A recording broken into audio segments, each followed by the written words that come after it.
Hi, welcome to the Retirement Railroad. I'm Steve, and we're a little bit past halfway in the month of December 2020. All right, about 6 months into the build, and thought I'd give you a quick update. I know it's not the end of the month, but hey, got a lot done so far. So let's take a look what all has been accomplished in the last 2.5 weeks. All right. So, get my fat head out of the way, and here you'll see the Cicero engine servicing facility. Okay, and I've added all this track. All right, multiple switches. This switch, this switch, this switch. And there's a switch back there you can't see, but we'll get to that. Alright, and the old Revell 2-stall engine house, that kit is from the 1950s, 1960s. I still have more dust to get off of it. I've got lights wired into that scene already. I still have some weathering and detail work on the building itself, and to add windows into it. Of course, I still have to scenic everything. You see my Pro Foam Pro here. I like to call it my orange lava. That's got to be trimmed back. I just put that in yesterday. That's all got to be trimmed back, and then it'll get scenic over. You won't see it. Okay, so that's the overview of the Cicero engine facility. Now if we move west through the suburbs and selective compression, we get over here to the Fairview area of Downers Grove. All right. And Fairview Avenue is a road that runs right through here. Actually, it'll be off a little bit. You only see part of the road because the Fairview Avenue Burlington Station goes right here. As you can see, the bi-level commuter cars back on the third track.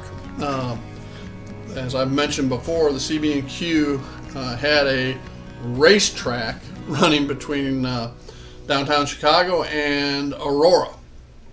All right, and so you'll see my bi-level commuter train back there, and that's where that siding I mentioned before, back over here, comes off to.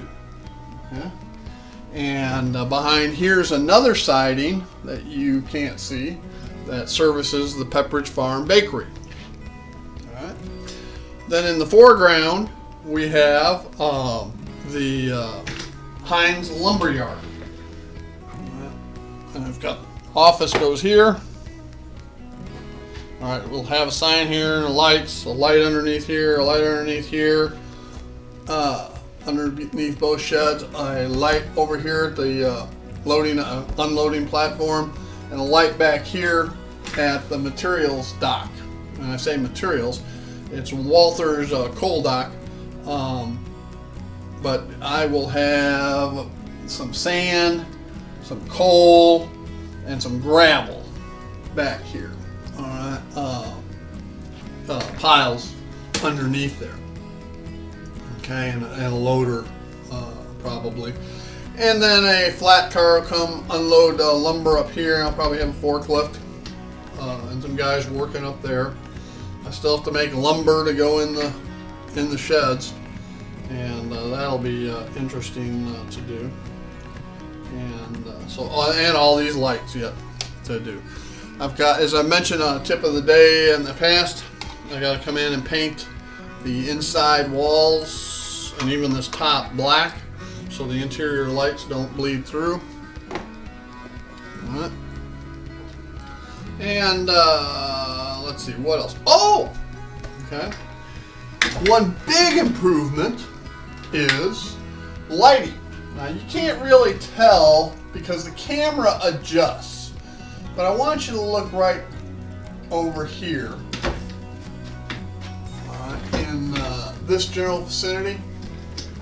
keep an eye on that.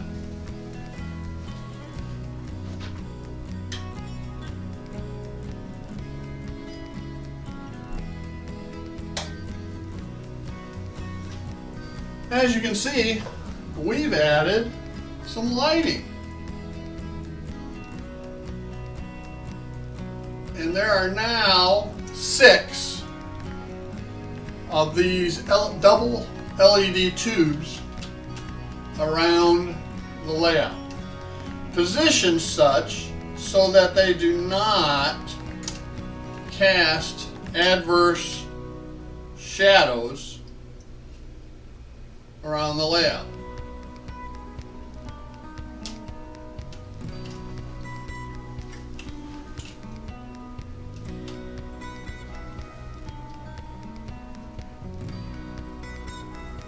I also added that electrical over here. This electrical and a switch, so I can turn it on and off easily. I put a box up there, a quad box. 2 of the outlets are on the switch, and the lights are just 2 sets of daisy chains around the room. And the other duplex is for powered all the time, and that powers the security camera, which I can also use to take video of the layout. Alright, so that's our mid-December update on the Retirement Railroad. I'm Steve, and I want to thank you for joining me. Y'all have a great day. Bye.